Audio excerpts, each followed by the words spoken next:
Jamaica तट से टकराया मेलिसा तूफान। 174 साल के इतिहास का सबसे शक्तिशाली तूफान। 295 किलोमीटर स्पीड। तस्वीरें डराने वाली हैं।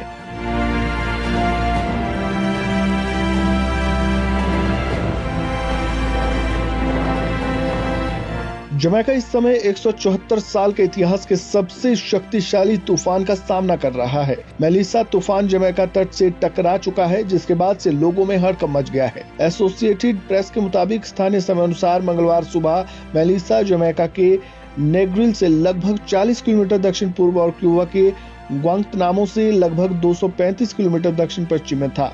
अमेरिकी राष्ट्रीय तूफान केंद्र ने एडवाइजरी में कहा कि मेलिसा की अधिकतम गति 185 मील प्रति घंटा यानी 295 किलोमीटर प्रति घंटा है। यह तूफान क्यूबा की ओर बढ़ रहा है। क्यूबा के बाद मेलिसा बहामास की ओर बढ़ सकता है। जमैका के अधिकारियों ने लोगों से पहले ही सुरक्षित स्थानों और आश्रय स्थलों पर जाने का आग्रह किया।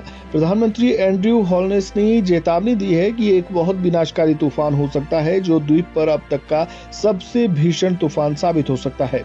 अमेरिकी राष्ट्रीय तूफान केंद्र के मुताबिक मेलिसा को संभावित रूप से विनाशकारी बताया गया है। इस तूफान के मंगलवार को जमैका से टकराने की आशंका थी, जिससे बाढ़, तेज हवाओं और लैंडस्लाइड के कारण भारी नुकसान होने की संभावना है। जमैका के दक्षिण तट पर 13 फीट यानी करीब 4 मीटर तक ऊंची लहरों से तबाही की संभावना जताई गई। 174 साल बाद ये द्वीप पर आने वाला सबसे ताकतवर तूफान होगा। वहीं पूर्वी जमैका के कुछ हिस्सों में 30 इंच यानी 76 सेंटीमीटर तक बारिश हो सकती है, जिससे विनाशकारी अचानक बाढ़ और कई लैंडस्लाइड की संभावना है। हालांकि फ्लड प्रोन एरिया से लोगों को निकालने के आदेश दिए गए हैं, लेकिन कुछ लोग अपने घरों में रहने पर अड़े हैं। बावजूद इसके 6 लाख लोगों को अभी तक विस्थापित किया गया है। तूफान मेलिसा पश्चिम अफ्रीका के तट से एक गरज के साथ शुरू हुआ और पश्चिम की ओर बढ़ता हुआ एक सप्ताह पहले वेनेजुएला के उत्तर में एक उष्णकटिबंधीय तूफान में बदल गया।